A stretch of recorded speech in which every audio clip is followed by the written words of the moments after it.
प्रधानमंत्री नरेंद्र मोदी की गतिविधियों तो प्रभावित होकर भारी गिनती के विच नौजवान पार्टी के नाल जुड़ रहे हैं।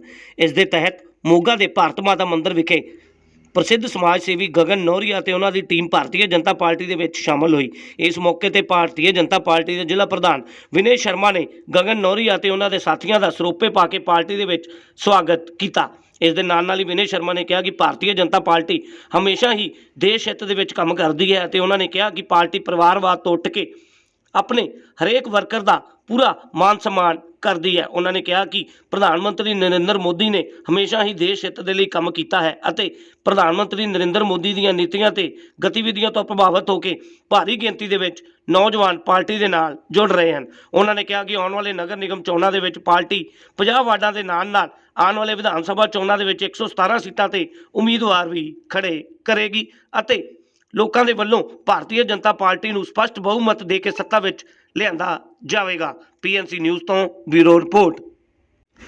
इस मौके पर प्रसिद्ध डॉक्टर सीमांत गर्ग ने भी अपने विचार रखे और कहा कि पार्टी दी नीतियां ते प्रभावित होकर हुण लोग भारतीय जनता पार्टी के नाल जुड़ रहे हैं। उन्होंने कहा कि भारतीय जनता पार्टी एक ऐसी पार्टी है जो हमेशा ही भारत जनता अते पार्टी दे लई काम करती है। उन्होंने कहा कि पार्टी के लिए हमेशा ही भारत पहला, उस तो बाद जनता अते फिर पार्टी मायने रखती है। उन्होंने कहा कि सानू भारतीय जनता पार्टी का झंडा चुकते हुए घर घर इस दी नीतियां नू पहुंचाना पएगा। टाइम का चेंज हो गया। एक तो लोग पहला प्रेज करते होंगे सी अपने लाइफस्टाइल दी, खान पीन दी, अपने स्टैंडर्ड्स दी, हुण उस तो बाद वो अपने नशे बारे पूछण लगे कि आप वो चीज़ां चेंज नहीं कर सकते। आप कर सकते हैं चेंज, क्योंकि इतने किसी ने नहीं कहा कि अनिल अंबानी बनना, सबने एक ही गल की है मुकेश अंबानी बनना। इस करके सक्सैसफुल होने की कोशिश करो, अपने अंदर वो जज्बा लेके आओ कि असं भी आप कर सकते हैं। बहुत देर नाल चलने है, बहुत अच्छा काम किया है, हाले भी वो अपने ही भरा है सारे, पर हम अलग हो गए तो हम राइज का करनी पड़ेगा ना, दूजे को देख के थोड़ा चली जावांगे। तो मैं रिक्वेस्ट करता हूं सारिਆਂ ਨੂੰ भी अपने अंदर वो जज्बा लियाने की कोशिश करो। MC अपने चुनाव आते पे है, कोई कहते 5 MC आएंगे अपने, कोई कहते 11 आएंगे, वो अंदरों रूह कंबन लग जाती है। बस यार साढ़े हिंदुओं को यही पावर है, 5 MC 11 MC सारे यानी अपनी कम्युनिटी हैगी है। अच्छे कैंडिडेट्स आप रेज करके आप 26-27 अपन कदे गल्ला मार के नहीं काम हो पाना अपना, ਉਹਦੇ ਲਈ ਆਪਾਂ ਨੂੰ एकजुट होना पड़ेगा। एक दूसरे की टंगा जी अपन खिंचन की कभी कभी आदत पई हुई है वो बंद करनी पड़ेगी, सपोर्ट करनी पड़ेगी। अगर प्रधान जी ने कहता है करना, क्वेश्चन नहीं होना चाहिए, बस उन्हें होना चाहिए। बस फिर बाद में देखा की करना होगा। इस करके रिक्वेस्ट है मेरी सारे एकजुट होकर काम करने की कोशिश करो। जी भी कोई प्रॉब्लम आती है वो प्रधान जी डिस्कस करो, अनिल जी डिस्कस करो, मतलब वो एक गॉसिप बनाने की जगह कोशिश करो कि वो अपनी एसोसिएशन ही रहे अंदर की प्रॉब्लम हैगी है। आइए आज कहता है अपनी वाणी को मैं विराम दूंगा। मैं हुणे मंडी तो घरे पहुंचे सी ते मैं उदे ही इत्थे पहुंचा।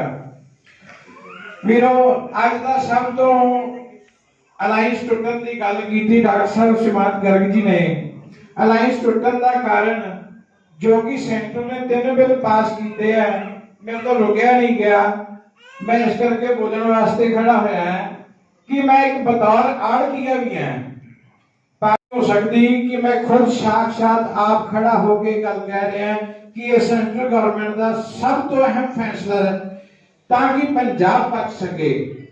साडी जमीन फर्टिलाइजर के ऊपर लग चुकी है। नशिया की गल डॉक्टर साहब ने की सी, पहले तो साडी जमीन ही नशिया ते लगी हुई है। जे उहदे फर्टिलाइजर ना ना पाइए डॉक्टर साहब दोनों मैं दसना चाहना है, जे 300 बैग आलू का एक किले चो 1 एकड़ चो निकलता है तो फिर 30 बैग कट के दिखा दे बिना फर्टिलाइजर तो मैं सारा कुछ छड़ दूं आपदा। और रही गल इत्थे सिस्टम सिर्फ सरकारां बदलण नाल क्या साडा सिस्टम चेंज हो जाएगा कि व्यवस्था परिवर्तन के नाल साडा सिस्टम चेंज होना है। शुरुआत तो शुरू कर लो। जे अज पैडी की फसल खत्म हुई है, गवर्नमेंट का मास्टर 17 पास का सी ते जिमीदार पता की कहते हैं 17 तो आना नहीं, ये तो 20 तो शुरू होगा। ਦੱਸੋ ਜੀ ਕਾਰੋਬਾਰ ਕਿਵੇਂ ਹੋਊਗਾ? ਆ ਮੇਰੇ ਭਰਾ ਰਾਹੁਲ ਗਰਗ ਜੀ ਸ਼ੈਲਰ ਦਾ ਕਾਰੋਬਾਰ ਵੀ ਨਾਲ ਕਰਦੇ ਆ, ਸਾਡੇ ਪ੍ਰਧਾਨ ਜੀ ਵੀ ਕਰਦੇ ਆ। ਜੇ 20 ਮਾਰਚ ਤੋਂ ਸ਼ੁਰੂ ਹੋਊਗਾ ਤਾਂ ਕਾਰੋਬਾਰ ਕਿਵੇਂ ਹੋਊਗਾ? ਪ੍ਰਧਾਨ ਜੀ ਮਾੜਾ ਜਿਹਾ ਦੱਸਿਓ ਮੈਨੂੰ। ਜੋ ਇਹਦਾ ਮਤਲਬ ਇਹ ਹੈ ਵੀ ਸਾਡਾ ਕੁਆਲਿਟੀ ਪ੍ਰੋਡਕਟ ਹੈ ਜਾਂ ਨਹੀਂ ਹੈ, ਉਹਦੀ ਲਾਇਬਿਲਿਟੀ ਸਰਕਾਰ ਦੀ ਹੈ ਵੀ ਸਰਕਾਰ ਇਹਨੂੰ ਖਰੀਦੇ। ਅਸੀਂ ਸਿਰਫ ਤੇ ਸਿਰਫ ਕੁਆਂਟੀਟੀ ਦੇ ਉੱਪਰ ਗੇਨ ਕਰਨਾ ਹੈ, ਕੁਆਲਿਟੀ ਦੇ ਉੱਪਰ ਨਹੀਂ ਕਰਨਾ।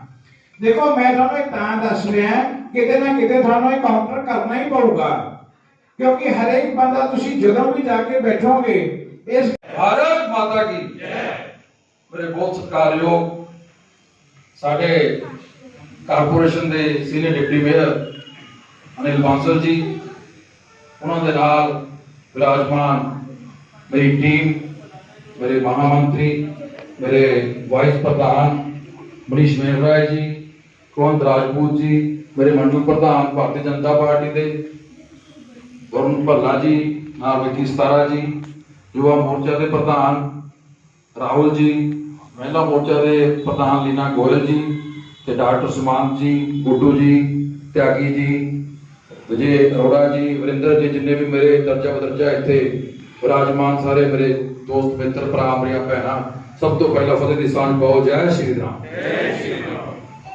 मेरे तो पहला गोड़ा जी ने डॉक्टर साहब ने बड़े विस्तार से दसिया, असल दे विच ਜਿਹੜੀ ਭਾਰਤੀ ਜਨਤਾ ਪਾਰਟੀ ਵੈਸੇ ਤਾਂ ਆਪਾਂ ਤਕਰੀਬਨ ਜਿੰਨੇ ਕੁ ਚਿਹਰੇ ਵੇਖਦਾ ਪਿਆ ਸਾਰੇ ਭਾਰਤੀ ਜਨਤਾ ਪਾਰਟੀ ਨਾਲ ਜੁੜੇ ਹੋਏ ਹੀ ਆ, ਪਰ ਕੁਝ ਨਿਊ ਕਮਰਸ ਵੀ ਆ, ਨਵੇਂ ਬੰਦੇ ਵੀ ਆ। ਮੈਂ ਸਿਰਫ ਇਹ ਗੱਲ ਦੱਸਣੀ ਪ੍ਰਧਾਨ ਜੀ ਅੱਜ ਭਾਰਤ ਮਾਤਾ ਮੰਦਿਰ ਵਿੱਚ ਪਾਰਟੀ ਵਰਕਰ ਸ਼ਾਮਲ ਕੀਤੇ ਗਏ ਆ, ਪਾਰਟੀ ਦੇ ਨਵੇਂ ਵਰਕਰ, ਉਹਦੇ ਬਾਰੇ ਜਾਣਕਾਰੀ ਦਿਓ। ਦੇਖੋ ਜੀ, ਭਾਰਤੀ ਜਨਤਾ ਪਾਰਟੀ ਦੇ ਵਿੱਚ ਲੋਕਾਂ ਨੂੰ ਬੜਾ ਉਤਸ਼ਾਹ ਹੈ। ਕੋਈ ਸਮਾਂ ਸੀਗਾ ਜਦੋਂ ਕੁਝ ਬੰਦੇ ਸਾਡੇ ਅਲਾਈਅੰਸ ਦੀ ਵਜ੍ਹਾ ਕਰਕੇ ਜਾਂ ਹੋਰ ਕਾਰਨਾਂ ਕਰਕੇ ਜਿਹੜੇ ਭਾਰਤੀ ਜਨਤਾ ਪਾਰਟੀ ਥੋੜੀ ਦੂਰੀ ਬਣਾਈ ਬੈਠੇ ਸੀਗੇ, ਪਰ ਜਦੋਂ ਦਾ ਅਲਾਈਅੰਸ ਖਤਮ ਹੋਇਆ ਉਸ ਤੋਂ ਬਾਅਦ ਵਰਕਰਾਂ ਦੇ ਵਿੱਚ ਇੱਕ ਬਹੁਤ ਉਤਸ਼ਾਹ ਭਾਰਤੀ ਜਨਤਾ ਪਾਰਟੀ ਨਾਲ ਜੁੜਨ ਦਾ। ਉਸ ਕੜੀ ਦੇ ਵਿੱਚ ਦੌਰਾਨ ਅਸੀਂ ਸ਼੍ਰੀ ਗਗਨ ਨੌਰੀਆ ਜੀ, ਜੋ ਕਿ ਇੱਥੇ ਪੁਰਾਣੇ ਬੜੇ ਸਮਾਜ ਸੇਵੀ ਹੈ, ਉਹਨਾਂ ਨੂੰ ਅਸੀਂ ਆਪਣੀ ਭਾਰਤੀ ਜਨਤਾ ਪਾਰਟੀ ਦੇ ਵਿੱਚ ਸ਼ਾਮਿਲ ਕੀਤਾ ਤੇ ਆਉਣ ਵਾਲੇ ਸਮੇਂ ਦੇ ਵਿੱਚ ਹੋਰ ਉਹਨਾਂ ਦੀ ਪੂਰੀ ਟੀਮ ਸਾਡੇ ਨਾਲ ਸ਼ਾਮਿਲ ਹੋਈ ਹੈ ਤੇ ਆਉਣ ਵਾਲੇ ਸਮੇਂ ਦੇ ਵਿੱਚ ਅਸੀਂ ਇਸ ਤੋਂ ਵੱਧ ਵੀ ਹੋਰ ਕਈ ਜਿਹੜੇ ਸਾਡੇ ਬੰਦੇ ਸ਼ਾਮਿਲ ਹੋਣ ਵਾਸਤੇ ਤਿਆਰ ਹੈ ਤੇ ਆਉਣ ਵਾਲੇ ਸਮੇਂ ਤੋਂ ਦੇਖਣ ਨੂੰ ਮਿਲੂਗਾ ਕਿ ਭਾਰਤੀ ਜਨਤਾ ਪਾਰਟੀ ਦੇ ਵਿੱਚ ਤਕਰੀਬਨ ਸਾਰਾ ਮੋਗਾ ਹੀ ਸ਼ਾਮਿਲ ਹੋ ਗਿਆ। ਇਹ ਮੰਨਿਆ ਜਾ ਰਿਹਾ ਜੀ ਕਿ ਅੱਜ ਜਿਹੜਾ ਇੱਕ ਸ਼੍ਰੋਮਣੀ ਅਕਾਲੀ ਦਲ ਦਾ ਵੀ ਇੱਕ ਜਿਹੜਾ ਕਿਲਾ ਸੀਗਾ ਉਹ ਵੀ ਇੱਕ ਧਵਸਤ ਕੀਤਾ ਗਿਆ ਅੱਜ ਜਿਹੜੇ ਪਾਰਟੀ ਵਰਕਰ ਸ਼ਾਮਲ ਕੀਤੇ। ਕੁਝ ਅਸੀਂ ਕਿਸੇ ਦਾ ਕਿਲਾ ਧਵਸਤ ਕਰਨ ਨਹੀਂ ਆਏ, ਅਸੀਂ ਆਪਣੇ ਕਿਲੇ ਨੂੰ ਮਜ਼ਬੂਤ ਕਰਨ ਆਏ ਆ ਤੇ ਜਿਹੜੇ ਕਿ ਆਪਣੇ ਕਿਲੇ ਨੂੰ ਮਜ਼ਬੂਤ ਕੀਤਾ ਤੇ ਆਉਣ ਵਾਲੇ ਸਮੇਂ ਦੇ ਵਿੱਚ ਵੀ ਕਰਦੇ ਰਵਾਂਗੇ। ਆਉਣ ਵਾਲੇ ਨਗਰ ਨਿਗਮ ਚੋਣਾਂ ਦੇ ਬਾਰੇ, ਜਲਦੀ ਚੋਣਾਂ ਹੋ ਰਹੀਆਂ, ਉਹਦੇ ਬਾਰੇ ਤੁਹਾਡੀ ਕੀ ਸਮੀਕਰਨ ਹੈ ਜੀ? ਉਹਦੇ ਬਾਰੇ ਆਉਣ ਵਾਲੇ ਸਮੇਂ ਦੇ ਵਿੱਚ ਲੋਕਾਂ ਦੇ ਵਿੱਚ ਬੜਾ ਉਤਸ਼ਾਹ, ਸ਼ਹਿਰ ਵਾਸੀਆਂ ਦੇ ਵਿੱਚ।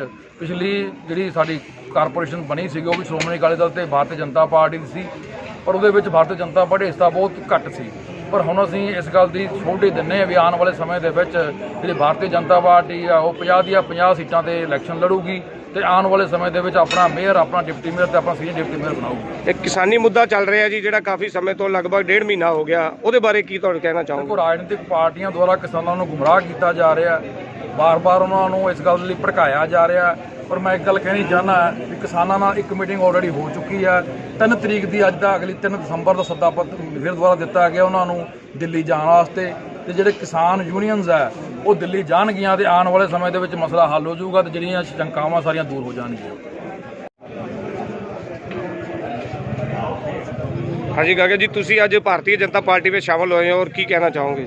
ਜੈ ਸ਼੍ਰੀ ਰਾਮ ਜੀ। ਸਭ ਤੋਂ ਪਹਿਲਾਂ ਤਾਂ ਮੈਂ ਧੰਨਵਾਦ ਕਰਦਾ ਪ੍ਰਧਾਨ ਜੀ ਦਾ, ਡਾਕਟਰ ਸਿਮਾਨ ਜੀ ਦਾ ਤੇ ਸਮੂਹ ਆਪਣੇ ਜਿੰਨੇ ਵੀ ਪਾਰਟੀ ਦੇ ਵਰਕਰ ਆ ਸਾਰਿਆਂ ਦਾ ਧੰਨਵਾਦ ਕਰਦਾ ਜਿਨ੍ਹਾਂ ਦੇ ਅੱਜ ਦੇਖ ਰੇਖ ਥੱਲੇ ਅੱਜ ਮੈਂ ਪਾਰਟੀ ਜੁਆਇਨ ਕੀਤੀ ਹੈ ਤੇ ਮੈਂ ਪੂਰਾ ਸ਼ੋਰ ਕਰਦਾ ਵੀ ਮੈਂ ਆਪਣੇ ਵੱਲੋਂ ਪੂਰਾ ਤਨੋਂ ਮਨੋਂ ਹਰ ਤਰ੍ਹਾਂ ਪਾਰਟੀ ਦੇ ਨਾਲ ਹੈ ਤੇ ਜਿਹੋ ਜਿਹਾ ਵੀ ਪਾਰਟੀ ਨੂੰ ਕਿਸੇ ਤਰ੍ਹਾਂ ਦੀ ਲੋੜ ਪਊਗੀ ਮੈਂ ਉਹਦੇ ਨਾਲ ਪੂਰੀ ਸਪੋਰਟ ਕਰੂੰਗਾ। ਆਉਣ ਵਾਲੇ ਨਗਰ ਨਿਗਮ ਚੁਣਾਵ ਵੀ ਆਉਣ ਵਾਲੇ ਬਹੁਤ ਜਲਦੀ, ਉਹਦੇ ਬਾਰੇ ਤੁਸੀਂ ਕੋਈ ਰਣਨੀਤੀ ਬਣਾਈ ਹੋਵੇ, ਉਹਦੇ ਬਾਰੇ ਕੀ ਕਹਿਣਾ ਚਾਹੋਗੇ? ਆਉਣ ਵਾਲੇ ਚੁਣਾਵਾਂ ਦੇ ਵਿੱਚ ਰਣਨੀਤੀ ਦੇ ਹਿਸਾਬ ਨਾਲ ਜੀ ਅਸੀਂ ਆਪਦਾ ਪੂਰਾ ਕੰਮ ਆਪਦੇ ਵਾਰਡ ਦੇ ਵਿੱਚ ਕਰਦੇ ਪਏ ਹਾਂ।